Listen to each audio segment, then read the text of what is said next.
Hi everyone and welcome to Clocking In. My name's Lathan MB and on this episode we have a videographer, content creator and designer. It's Paul Williams, aka SilverJunkiePaul. Hi there Paul, how you doing? I'm very well, thank you. How are you? I'm really well, thanks. It's great to see you. You're looking really well. Thank you. So let's get right into it. Let's get down to the nitty-gritty. Let's go right back to the beginning. When was SilverJunkiePaul created? So, weirdly, I matched with somebody on Tinder, and Okay. we got talking for a while, and we became good friends. We're still friends to this day, actually. Mm. And he was on this app called TikTok. I was like, "What is TikTok? What's TikTok?" And this was around about the time that lockdown was just about to happen. And he was trying to get me to join the app. He was saying, get on TikTok, because I'm a retired dancer and I sing, and obviously it's a very kind of ent-based app. I was like, no, I'm on enough social media. I do not want to get on any more social media. I'm on Instagram, I'm on Facebook. That's enough. Anyway, I was bored. In the first couple of weeks of lockdown, I was like, I'm going to check this TikTok out. So I downloaded it and I was like, this app is nuts. It's completely nuts. And I was like, these people, there was loads of great dancers, loads of great singers, but then there was all these thirst traps and people doing lip sync videos and people, voiceovers. And I was like, wow, this is a really interesting app. So I thought, I'm going to create a profile. So I created a profile, and initially I just called myself Paul Williams on the app. That was what I was originally called. And at the time when I first got the app, it was a case of you needed 5,000 followers to be able to go live. You needed 10,000 followers to duel live with people. I didn't really understand what the goal was, and then I was seeing these other accounts and they had like tens of thousands of followers or hundreds of thousands of followers, and their videos were like viral videos. And I was just mesmerized by it. I just thought the whole thing was incredible. So I did a couple of videos. Really, well, they're not even on my app. They're not even on my account anymore. I got rid of them. I think I did a lip sync video to something from the Bridesmaids, the film. Yeah. When she's on the plane. And I also did like a really naff music video type video to Madonna's "Dress You Up." One of my favourite songs, actually. Yeah, lovely. One of my favourites. And neither did anything, and I was just like, oh.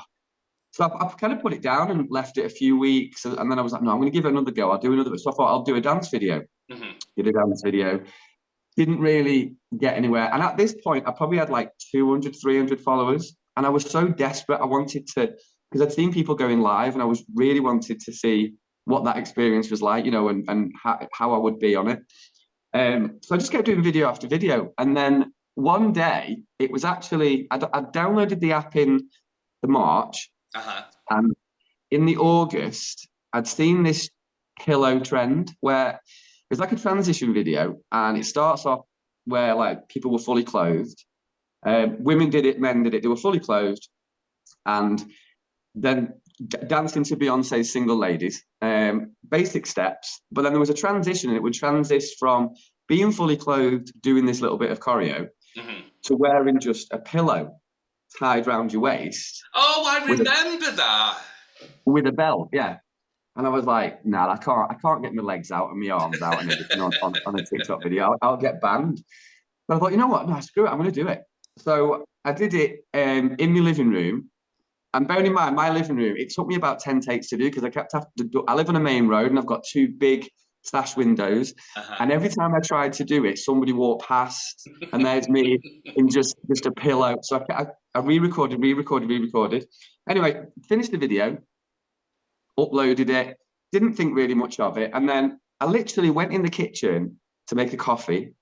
And then I was running a bath.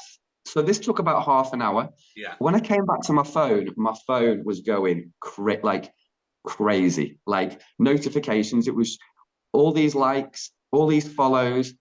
And I literally hit like 10K from that video. Wow. Like 10,000 followers from that video. And I was like, what is going on? And I just got the bug then. I just doing video after video after video. I've been on the app for 4 years now. I've got about, I think I've got about 1.4 million likes or something like that. Fantastic. Probably ended up with about 10 or 15 like super viral videos. You know, they're in like the hundreds of thousands that, you know, of likes and comments and stuff. And it's I've done really well and built up a really, really nice organic following. Because That's the main thing. Yeah, 100%. Because I remember during lockdowns, there was all these grow parties. Do you remember the grow parties? Oh yeah. I mean, well, you did you used to do them, and I you did, do yeah, them? back in the Yeah, day. Yeah, back in the yeah. day. I remember your grow parties because every time I go through my For You page, it was always grow party after grow party, and it was just. I mean, I went to a few of them, Yeah. and gained a few followers, but I would say probably 95% of my following now is organic, which I'm really buzzed about because I think it's really difficult to get an organic following on TikTok or any app, to be honest. Yeah, definitely. And I think especially now in 2020, late 2023, 2024, I think it's really hard to get Yeah. a following. I think people don't tend to push that like button as much. They forget. No. And they forget to push that follow button as well. So to have an organic following like me and you, it's absolutely fantastic, isn't it? Yeah. It's amazing. I think we got on it at the right time. I think 2020 was a really good time to join TikTok because it was pretty much everyone's day during the lockdowns. You know, Yeah, yeah. the amount of new users that downloaded it was in the millions, hundreds of Absolutely. millions. Yeah. You know, and then so we did join at the right time. And you are right. Now it is more. I've noticed a difference in trying to get a viral video now is, I would say, 2 or 3 times harder than it was Absolutely. back then. I've been lucky. I've had a couple of viral videos. I had a viral dance video last September, Fantastic. which led me to loads of things. I ended up at TikTok HQ teaching that same routine to uh, staff at TikTok headquarters and people within an agency that I was involved in at the time. You know, stuff that I've done on TikTok has led me, well, it's changed my life and changed my career, to be honest. Yeah, so you said before that we'll get back to TikTok in a second, but you said that you was a dancer, a professional dancer.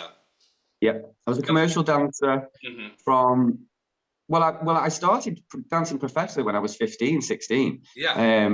And then I went into education, and then I did like a small college course, and then I was like, I didn't like the confinement of being in a college, so I finished the course. Yeah, I felt like I was getting institutionalized, Hmm. and my style was getting changed and stuff like that. So I actually finished the course that I was doing. I was like, no, I'm not doing any more because originally I wanted to go and do a degree. I Okay. thought, no, I just want to work. So I ended up working as a dancer, and it was predominantly club work that I did. You know, Yeah. podium dancing, launch parties, things like that. And then I really fell in love with choreography as well. So I started working as a professional choreographer for various pop bands and groups. Uh-huh. But then I sing as well. So I kind of made sure I was that kind of triple threat Yeah, when yeah. I was a teenager. And I started singing as well, started singing professionally. And then that kind of took over the dancing, to be honest with you. Hmm. So I sang professionally till I was about 28. And then my body was starting to get tired because a dancer's bodies don't last very long. Not to stay professionally dancing anyway. Tell me Um, about it. yeah. Anyway, so and I just thought I really wanted to finish that education that I'd kind of paused. So I auditioned for LIPA in Liverpool, which is a really, it's Paul Yeah, McCartney's I know it. I know university, it. yeah. And got in at 28 as a mature Wow. student and did my degree, graduated when I was 31. And again, that doing my degree opened up my love for writing because we did a lot of written work, and I Yeah. fell in love with writing whilst on that degree. Even though it was a dance degree, I just completely fell in love with writing, Yeah. which then led me on to write 2 books that are now published. Now there's something that I didn't know. Tell us more about that. Come on, spill the beans. So I always had a really active imagination, like a wild, fantastical imagination growing up. And then like I say, while I was doing my degree, I really fell in love with writing. I fell in love with the process of the drafting and you know, doing 20 drafts of something and then that finished, polished product that you've written, and that's all come from your brain. And I thought, I really want to do this, but I didn't want to do it academically. I didn't want to do academic writing. So I thought, I'm going to think up of a story. So I spent about a year plotting out this random story about these 4 teenagers who are all sent to this boarding school because they've all got behavioural problems. And they've all got problems. Now, when they lose their tempers, certain strange things has been happening. Like one of them, you know, they were setting fire to things. One of them was flooding places. Anyway, these four teenagers end up at this place called Black Crowns. Yeah. Now, I don't want to say too much, but the bottom line is that below the school, there are 4 portals to 4 different realms.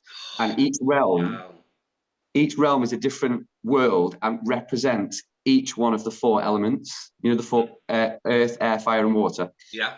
And each one of these teenagers has got the power to control one of those elements.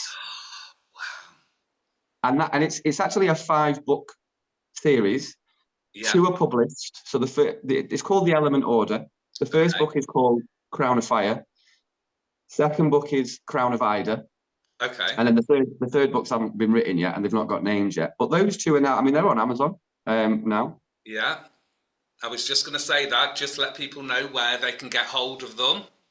Yeah, and my pen name on there is P.S. Ferns, and the book is called The Element Order. Okay, we'll put all your details down in the description. Cool. So people can obviously purchase, go and have a view and stuff. Have you not thought about maybe reading chapters out on podcasts and stuff like that? I have actually. I was thinking about doing it on TikTok. I was thinking about doing like the episodes that you can do and reading chapters and then progressing that onto a podcast, because I think, I mean, I like books. You know, I like the feel of a book. Yeah. I mean, I've got copies of my own books, obviously, and it's an amazing feeling when it's published and you get it and you get the finished book. And I think a lot of people do prefer to read a book, but I also think we're in that digital age now where I could actually finish a book now and not even get it published, just put it straight to podcast. That's right. That's right. You could put it on podcast. You've got audio books as well. YouTube, you can be doing chapters just to give people that little taster so they know where to go to purchase it, because as we know, it's a massive market out there. So to get seen and to get recognized is a difficult task. So the more platforms that it's on, the better. Yeah, 100%. Yeah, no, it is something that I've started working on. I just want to make sure I've got enough, because I don't want to run out of content and then people have to wait for the next bit. Does that make sense? Yeah. So I'll probably get the 3rd book written, and then I can start doing it, because then I can write the other 2 as I'm going along. Yeah, definitely. Now, you talked about a brand when we were emailing each other. Let's go into this brand.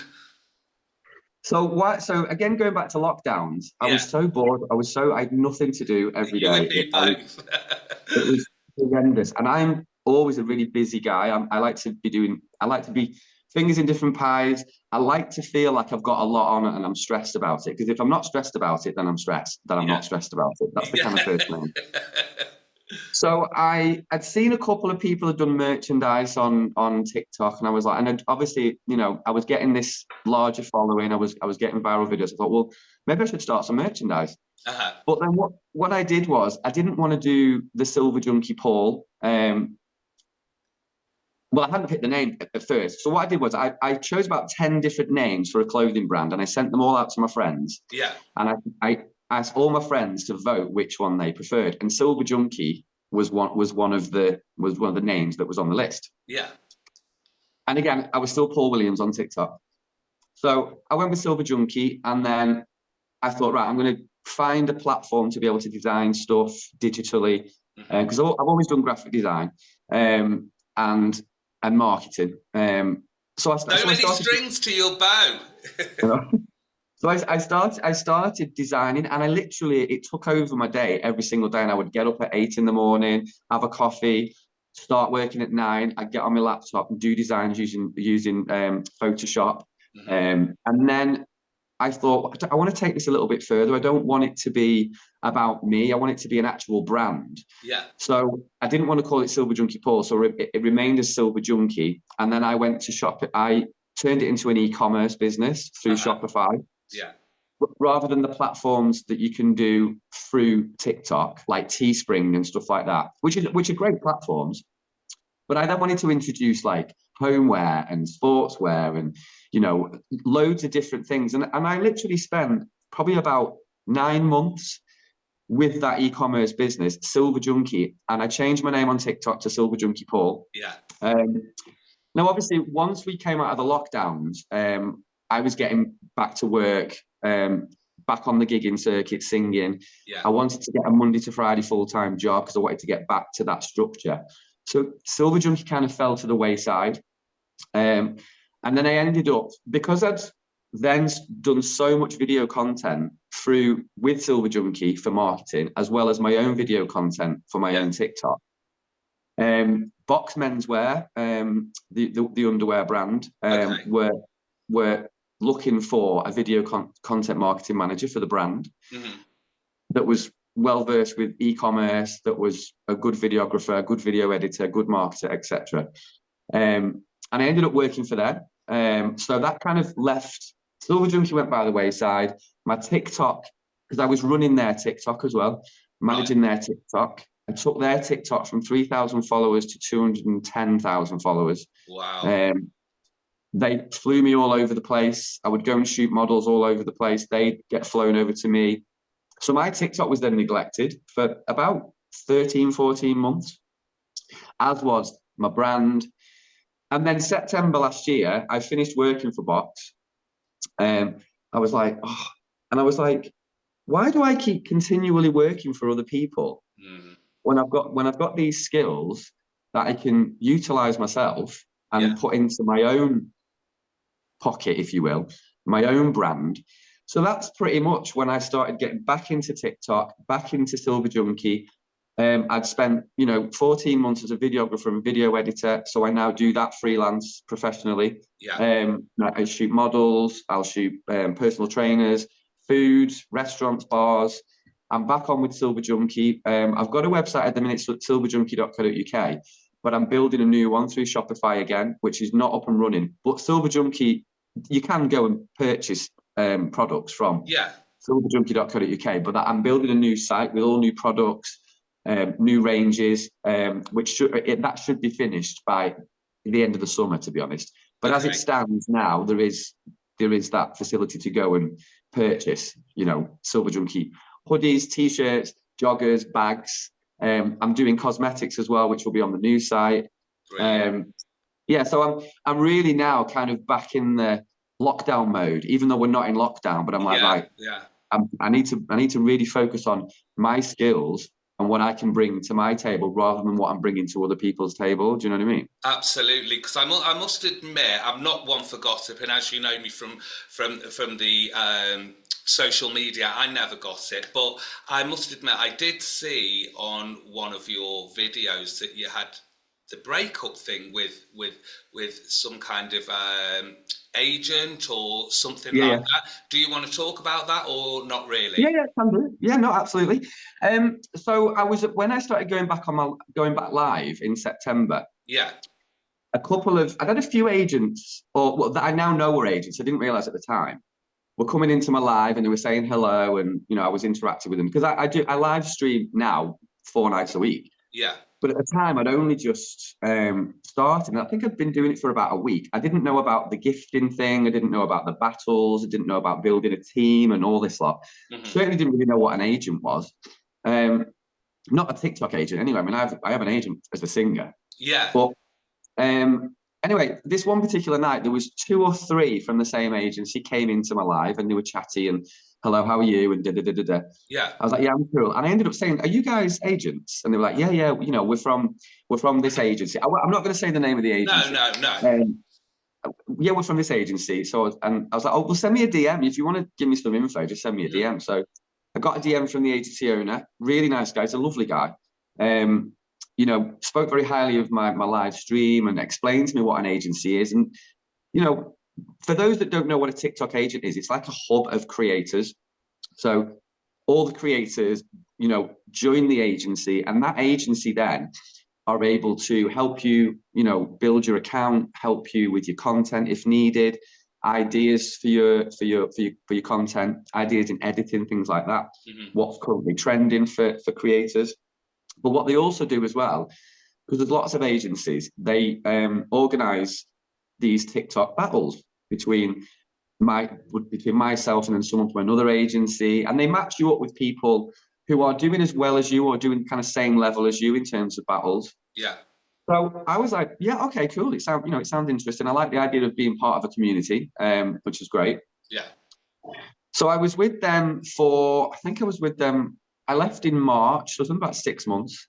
And what I just felt, I got to the point where I felt like I was part of this like really, really loud, overcrowded environment that was making me put pressure on people to come and win my battles for me and things like that.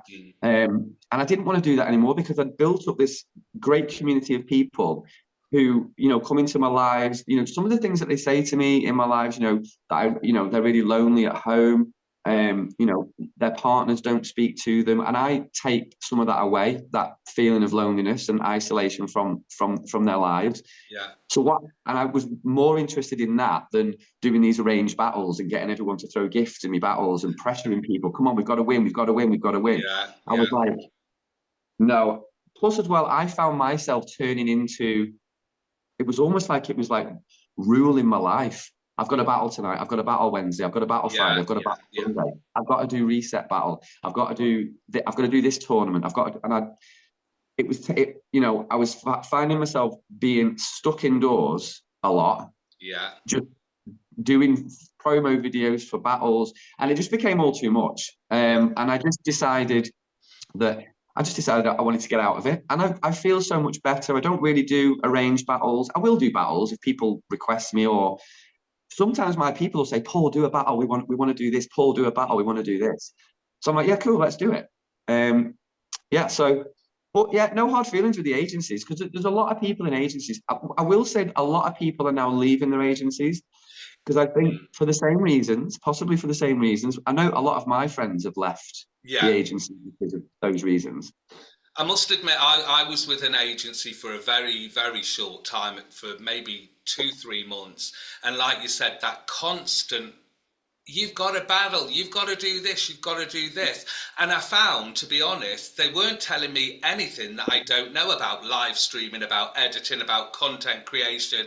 I was thinking, well, why am I with you? Because I know all that anyway. Not that I'm a know-it-all, because I'm not. We're all learning something at some point. But I was like, why are you telling me? I know this. I've been on here long enough, even though obviously, as we know, TikTok has evolved so much, hasn't it?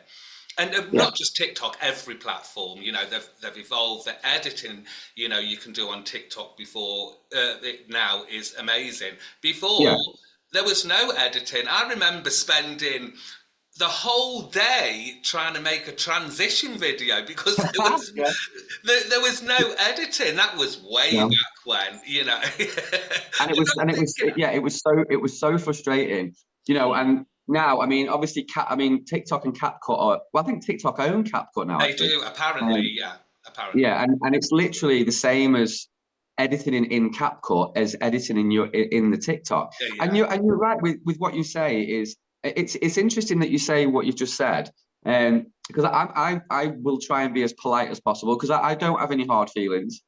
But again, like what you just said, there was that case of, hang on a minute, I work as a videographer and a video editor professionally. I've just finished working for one of the biggest underwear brands on the planet, and so you can't tell me, you can't really give me. I think they've got some good, interesting advice and tips for people that are not videographers or video editors or content creators. They've got great tips, but it does get to that point where it's like, well, you can't teach me anything that I don't already know. I think probably I would say I don't want to say too much out of turn, but I would say the only benefit that I got from the agency was making a lot of friends I was introduced to some really good friends, and which I've retained those friendships outside of TikTok. I mean, I'm going to one of my friends that I've met through the agency. I'm going to his wedding on the 15th of June. Wow. Him and his wife, his fiance, have invited me to their wedding. So I've formed some great friendships. What also happened from one of my battles, actually, they started introducing these international battles, and they made a big thing about it. And it is a big thing. Yeah. And I battled a guy called Sasha Kruger from Germany. Okay. It was a great battle. He's a lovely guy. We retained a friendship afterwards. We're still friends. Now, one of his friends, another German lady, she's the marketing manager for a clothing brand in Berlin called Cocaine Cowboys. You might have to beat that out. I've heard of that. Yeah, well, they've invited me over to Berlin.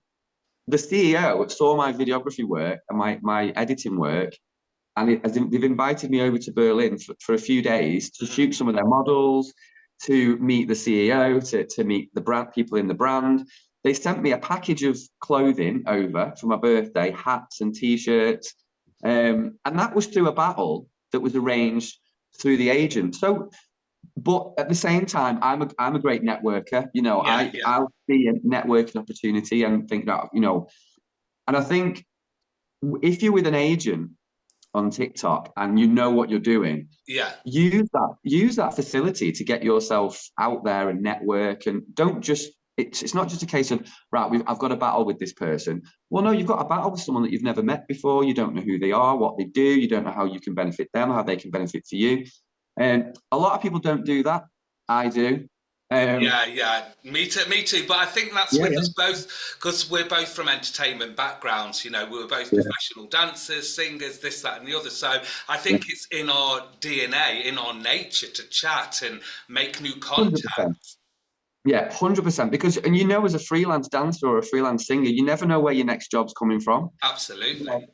So whatever job you've done, I mean, I've done contract after contract after contract, and every contract I've gotten from the contract before. Yeah, me too, yeah.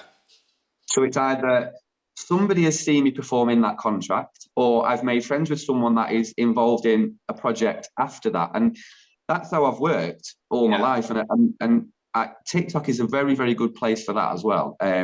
As a networking platform, as a self-marketing tool, it's really good. As long as you hit in the right spots with what you're good at. It's a great place. It's opened up amazing opportunities for me, TikTok. I would never have worked for Box Menswear if I'd not joined TikTok. I wouldn't be going to Berlin if it wasn't for TikTok. Do you know what I mean? It's it's a great platform.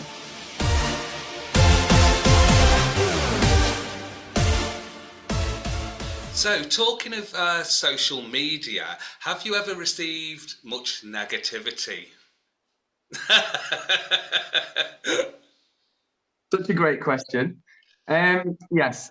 Do you know, actually, I mean, I'm laughing and I'm dropping my head. I have received some horrific things through mainly TikTok. I've not, other platforms, Facebook, Instagram, not really. TikTok, I have received some quite awful stuff has been said to me, and it's usually in relation to a video that I've put up. These are DMs, and I'll cover DMs briefly. Okay. So, the worst. I mean, I laugh about it now. At the time, I wasn't upset. I was furious. But I'd put a video up about coming out. But the age that I came out, and just it was a very kind of one of those hot. I don't do them very often, but it was one of those videos where you just you wear your heart on your sleeve and say this happened and this happened and then this happened. And I received a DM from somebody, and it was so horrendous. And it was, things like, no wonder your dad's left you, who would want a gay guy as a son? No wonder your mum turned to alcohol, having you as a son. And it was like, I mean, my mum was an alcoholic. And that's what took her in the end. Yeah. My dad left us, quite textbook, family stuff. But I just thought, this person has actually just sat there at home and thought, I have got nothing else better to do in my life but just randomly attack somebody in their DMs. Yeah. I don't get a lot of that, which I'm very lucky. I wish I got more, and I wish I got more of other people's, because I am very, very thick-skinned and very able to laugh something off. I know that there are people that don't have that, and are not equipped to deal with that kind of negativity. And I really feel for those people. And sometimes I do wish that they would be left alone and it would be put onto me, because it is literally water off a duck's back with me. I just don't care. It just doesn't affect me at all. I get some really weird stuff on TikTok. Now I'm laughing because I know the feeling. I mean, I will get DMs from predominantly women, middle-aged women, and they will send me. I'm not going to repeat some of the things that they said, and that was more of a shock to me than people writing negative stuff. The attention that I get from women, which is amazing, you know, and I'm very flattered. And I'm honoured, actually, because I'm just a normal guy that just happens to have a lot of following on TikTok and does a lot of things. I've just utilised skills here and there. I don't see myself as anything above anybody else at all. So when I get these messages, and, you know, some of these people, they will say things to me like, you know... Don't start me giggling, because once I start giggling, that's it. I'm off on one. I remember I got one message. I'd been on a live stream, and I come off my live stream, and one of the women that was in my live, she no longer comes to my live anymore, because I had to block her eventually. She messaged me straight after the live and said, whilst my husband was downstairs drinking and watching the TV, I was upstairs in my bedroom, naked, watching your live stream. And I won't tell you what she told me that she'd done. I can imagine. And I was like, what?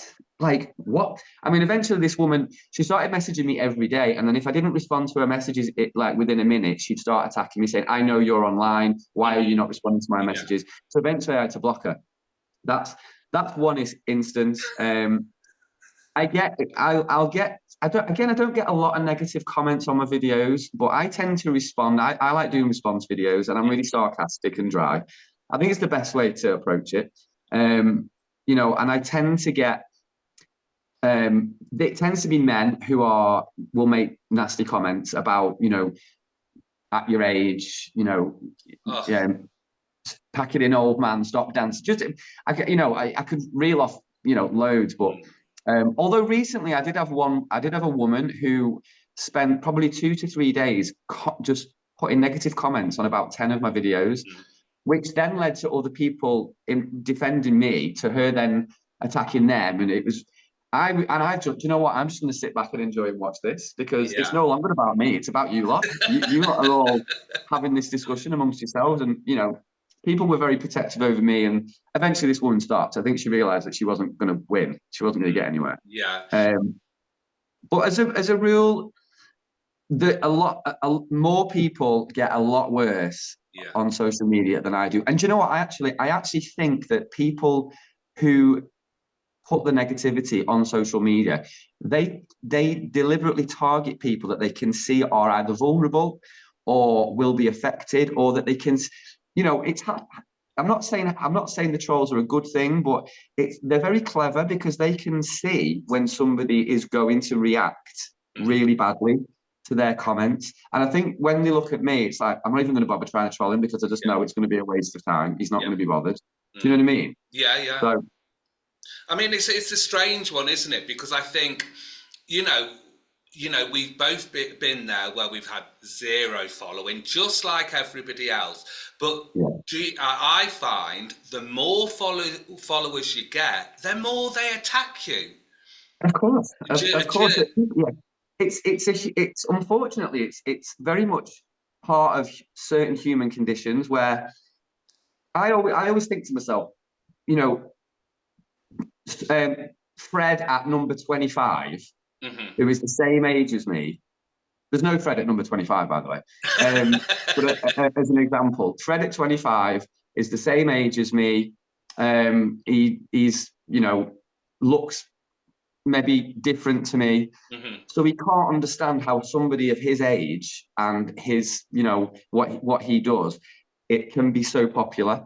And I think, and because they can't get their head around that, because some people are not confident, they're not, they don't really like themselves, their morale isn't great. So they can't understand why somebody else has a lot of confidence or has great morale or is multi-skilled or uses their skills or achieves things. They just can't understand it. So not everybody, obviously, but their initial response is to attack it. Yeah. Well, I'm going to attack it because I'm annoyed by it and it's affecting me. So, and I think that's the reason. But I think other people are just cruel. Some people are just cruel. Yeah, I think you're absolutely right, because I think there's one thing that's taught me being on social media. I never realised, because I'm from a really close-knit family, I didn't actually realise how cruel people could be with, one person comments a nasty comment. It's almost like the rest of the people copy and paste it and put it in. Yeah, that indicator, that person who's indicated it has given everyone permission to then go, okay, I'm going to join in on this fun. And, there is a dark side to TikTok. It's drama talk, isn't it? I know there's a hashtag drama talk. And I mean, I've very much stayed away from drama. Yeah. And I will say this, though. I have recently been involved in a couple of drama instances. Didn't last very long. And it wasn't like TikTok spread. And that's the first time. How can I word this? The only time I've experienced drama or been involved in drama is when I was in an agency. Well, there you go. But there's so many people out there on social media, not just TikTok, all over social medias, who are making a lot of money through drama. Oh, yeah, and and I've heard people say, why don't you create this drama? Why don't you do this drama? Why don't you create this? And I'm like, why would I do that? Because I will just end up destroying my account, my reputation, my friendships, the circle of people, the support I've got. People like I once put a video up. I can't stake claim for this this quote. I put on my video as well that it wasn't my quote. Yeah. But it's something along the lines of, you don't attract the people you want, you attract the people that you are. And the people that I've got as friends and support on TikTok are involved in no drama. Yeah. I'm not involved in drama. The only couple of instances I've been involved in drama is from other people's people and that other person. Whereas, so sometimes you do have to think, well, people need to take a long, hard look at themselves, because what they're in this drama, and then they're in that drama, and then they're in this drama, and I'm so hard done to. I'm so hard done to. It's like, well, there's a central cog to all this, and it's you. It's so true. It's so true. I do my best to stay away from the drama unless, I suppose, it's not happened. I mean, I know comments are just comments, so it's like you said, you brush them off. It's like, so whatever. Unless it was a personal attack against me or my family, then they'd see a very different side to the smiley, happy-go-lucky Lathan. Do you know what I mean? Yeah, I mean, I've had instances. I've never done it on TikTok or in a video, but I've done it on the phone where I've had a couple of blazing rows with a couple of people, but I've never put it on TikTok, because at the end of the day, it's going to damage me. It's going to get me booted off, or it's going to get me a ban, or but I have had a couple of instances, and we're taking this to the phone. We're taking this to the phone, and I'm going to call you right now. I think that's the best call, because, after you've built this amazing account up, the last thing you want to do is get it taken down. No, and the thing is, it affects your people as well. Those friendships and connections that I've made on TikTok, in these couple of instances that I've been involved in, they were really upset by it, and ringing me and messaging me and asking if I'm okay and worried about me, and I meet up with some of these people. I mean, I've got a lot of people from different countries, but if they're from the UK or local, then I'll go for a coffee with them, or you know, and I'm actually going to Spain next week with one of the women who has been coming to my live for the past 7 or 8 months. I've been for wow. coffee with her a few times. Yeah, we're off to Benidorm for a week next Oh, week. do you know, the last time you was in Benidorm, I just missed you because I've got an apartment in Benidorm, Oh, right, have you? very close where you filmed a video walking down. I can't remember what the video was. Was I I shirtless? I live literally just up the, literally 4 minutes walk. And I No was way. thinking, oh no, but I had to come home for a funeral, unfortunately. That's why I weren't there for the Pride. And I was thinking, oh no, if I was back in my other home, Yeah. I'd have bumped into you. So do you let that apartment out? I go to Benidorm 4 or 5 times a year. No, I don't. I don't let it out. No, You but should, I you should do. live. Do you know where Mercadona is? Yes, yes, yeah. I just live up from there, not far from there. So No it's way. literally where you were filming a video, walking down the street, and I was thinking, God, I'd have bumped into you if I was Yeah. there. But You'll have oh to, well. you'll have, so do you live there permanently or? No, I spend 6 months of the year in the UK and 6 months over there. You'll have to let me know when you're next there because we'll meet up. Yeah, Absolutely, definitely. I'm 100%. supposed to be there. I'm supposed to be there around the end of May time. Okay, cool, cool. So, I'm there next week for a week, and then the next time I go will be probably for Pride. oh, okay. So I'll probably see you at Pride then. But do you know what? You only live down the road from me, literally. Because What now? if you're based in Liverpool, Yeah, yeah. literally 45 minutes on the train. That's all. Oh, okay, perfect, brilliant. So we'll Lovely. have to arrange a coffee or something. Yeah, But before we definitely. get carried away with gossiping and everything, I know we've got lots to say and there's so much that we could actually cover. Let's go to some questions from my broadcast channel. Now, I will need my glasses for this. Okay, let's see what we've not covered. Do you have a skincare routine? What's your skincare routine? You know, I don't actually have a big skincare routine. I used to be obsessed with, well, I used to use a lot of Clinique, which was then destroying my skin. Then Yeah, I moved to Aveda. This is like 20 years ago.